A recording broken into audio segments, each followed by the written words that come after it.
பள்ளிக்கரணைன்னு ஒரு ஏரி, அது சதுப்பு நிலை ஏரி, இயற்கையின் அரும்பெருங்கொடை.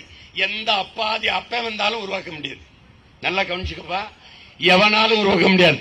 அமெரிக்கா பைடன் கையெழுத்து போட்டாரு அப்படின்னு மறுபடியும் பள்ளிக்கரணையில் ஏரி வராது ராஜா, ஏரி உருவாகாது. கடலின் நீர்மட்டம் இவ்வளவு, அதே அளவுக்கு சம அளவில் நீர்மட்டம் உள்ள ஒரு ஏரி உண்டென்றால் அது பள்ளிக்கரணை தான். நல்லா கவனிச்சுக்கிட்டியா? அப்ப அது எப்படி சொல்லணும்? ஏரின்னு சொல்லக்கூடாது, கடலின் பெருங்கடலின் நீட்சி அப்படிதான் சொல்லணும். இது சதுப்பு நிலம். சதுப்பு நிலத்தில் இறால், நண்டு, சிறு மீன்கள் எல்லாம் செழித்து வளரும். அவ்வளவு சுவையா இருக்கும், அவ்வளவு சுவையா இருக்கும். அண்ணன் சொல்றதுக்கு சுவையா இருக்கும். உலக நாடுகளின் பறவைகள் எல்லாம் வந்துச்சு. அண்ணன் சென்னைக்கு வந்த காலத்திலேயே, நான் வந்து வண்டி ஏறி வந்த காலத்தில் சினிமாவுக்கு வந்த போது, நான் எங்க அண்ணன் ராஜேந்திரனா இருக்கான், அங்க வருவோம் இங்க மிதிவண்டியில. அப்ப அங்க பார்க்கும்போது வெளிநாட்டு பறவைகள்லாம் கூடி கூடி கூடி கூடி மேயும். இப்ப ஒரே ஒரு பலகை மட்டும்தான் இருக்கு, வெளிநாட்டு பறவைகள் வந்து தங்கி செல்லும் இடம். எங்க இருந்தோம்? அங்க வந்து சாப்பிட்டு வாடகைக்கு ரூம் எடுத்து தங்கிட்டு இங்க போட்டு போயிடும். டேய், இவங்களெல்லாம் நீ விட்டு வச்சிருக்கடா. இன்னும் உண்மையிலே உனக்கு நீ படிக்கிறியாட பாடமாடாது. இந்த ஏரியை நீ உருவாக்க முடியுமா?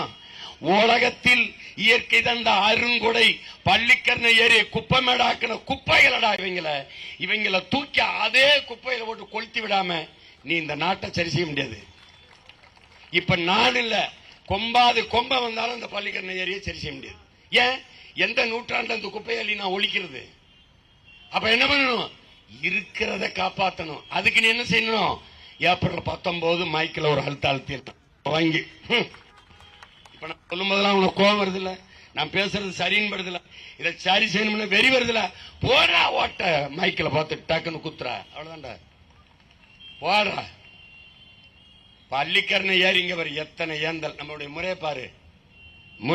கடல், அருவி, ஆறு, ஏரி பாரு, தாங்கல், ஏந்தல், கரணை, பள்ளிக்கரணை, பீக்கங்கரணை. நீ ஊர் நினைச்சிருக்காத, நீர்த்தேக்கம்.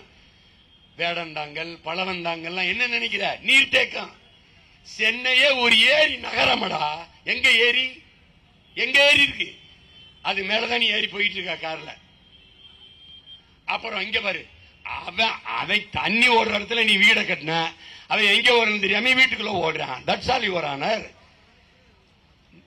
அவன் என்ன பண்ணுவான்?